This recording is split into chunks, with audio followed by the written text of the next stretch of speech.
Sinônimo de eficiência e democratização, o juizado itinerante responde por grande parte das tramitações no judiciário.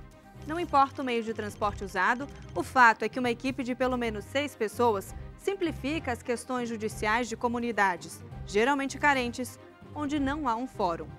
Em audiências chamadas de conciliação, são resolvidos mais de 80% dos processos. Tudo porque os envolvidos, auxiliados por mediadores, discutem o problema. Uma dívida de R$ 300 numa instituição financeira e o vigilante Marcelo passou por maus bocados.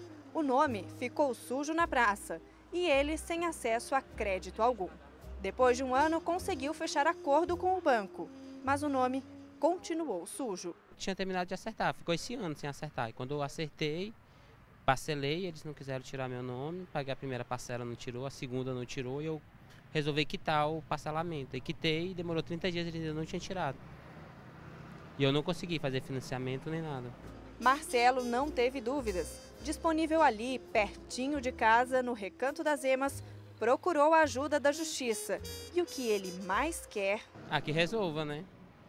Que ainda hoje esteja resolvido, né? 40 dias depois, o julgamento. A audiência de conciliação foi rápida, só que vai ganhar um novo capítulo mais pra frente. Assim como a história do empresário Gilson Lima dos Santos. Ele procurou a Justiça itinerante e entrou com uma ação por danos materiais, depois de um acidente de carro. No momento da batida, o elemento evadiu-se do local, né? E aí eu tirei o carro do lugar.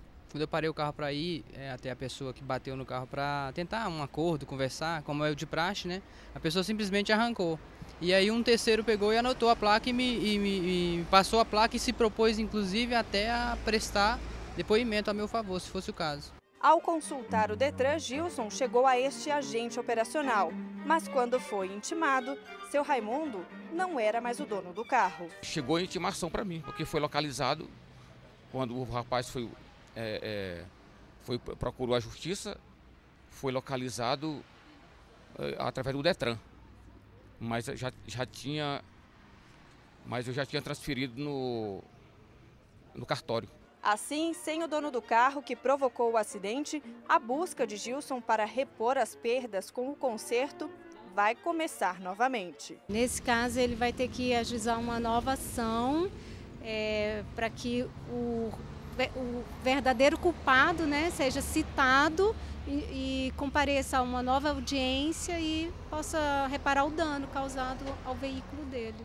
Mesmo precisando de uma nova ação, o empresário não reclama. Levou meses para chegar ao antigo dono do carro, mas em 40 dias conseguiu uma audiência na Justiça itinerante. Muito boa porque o Recanto das Emas não tem fórum, então a Justiça itinerante ajuda muito a facilitar um pouco essas coisas burocráticas pequenas, vamos dizer assim, em termos de justiça. O caso do empresário é o menos comum entre as ações que tramitam na Justiça itinerante. Isso porque 80% dos processos são finalizados no próprio ônibus, na sessão de conciliação. A gente dá uma celeridade enorme para um conflito. A pessoa está lá pendente de julgamento, ao invés de ficar pendente de julgamento um tempo enorme, ela tem uma solução prática com conciliação.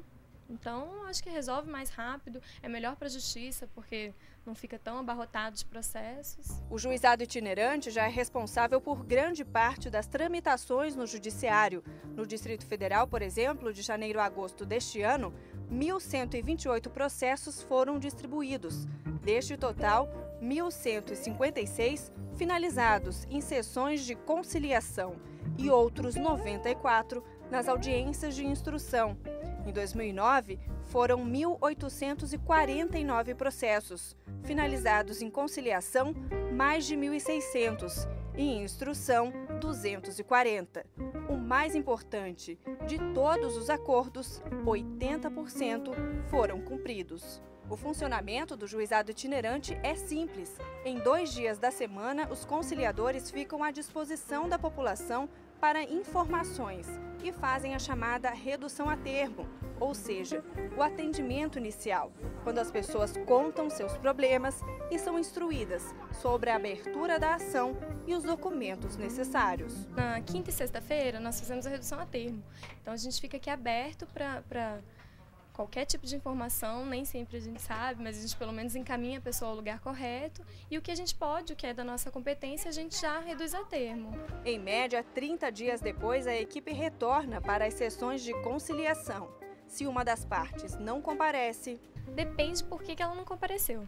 Se ela não foi citada, a gente dá normalmente a gente dá um prazo de 10 dias para o autor fornecer um novo endereço para ela tentar ser citada. Se ela não compareceu porque não quis mesmo, ela foi citada, mas não compareceu, aí o juiz normalmente ele julga a revelia. Se ele tiver a comprovação dos fatos da alegação do autor, ele julga a revelia. Quando todos os citados estão presentes, começa o trabalho dos técnicos judiciários. Com habilidades, eles têm um papel importante. Primeiro, o de mostrar os benefícios de se chegar a uma decisão comum.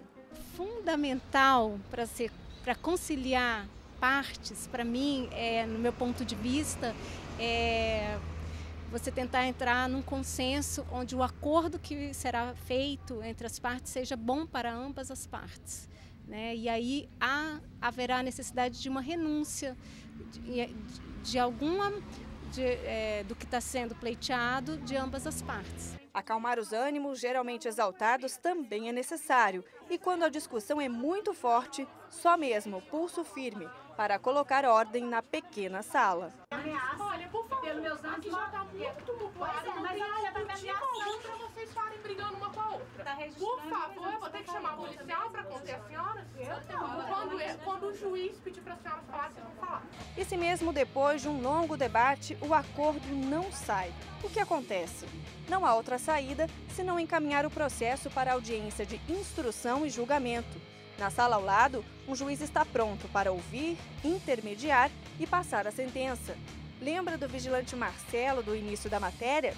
O caso dele foi ao juiz, porque a financeira não compareceu. A Serasa compareceu à audiência e a financeira Itaú não compareceu. A Serasa, na contestação aqui, ela já informa de que ela já retirou o nome do autor do cadastro. Isso. Já cumpriu a parte dela e que só ficaria então faltando a parte da financeira do Itaú que em relação aos danos morais.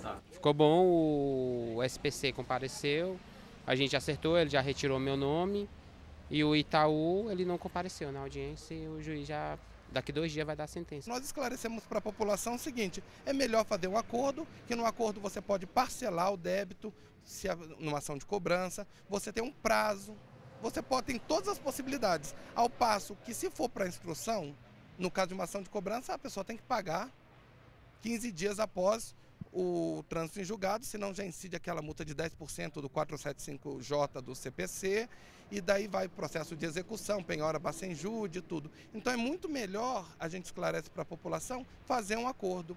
Tanto que nós temos um percentual de acordo muito grande, 80%, 90%, e esses acordos são cumpridos.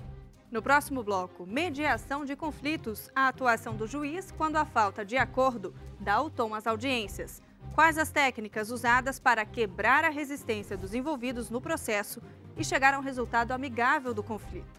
Envie a sua sugestão para o programa. O endereço é repórter.justiçacemcedilha@stf.jus.br.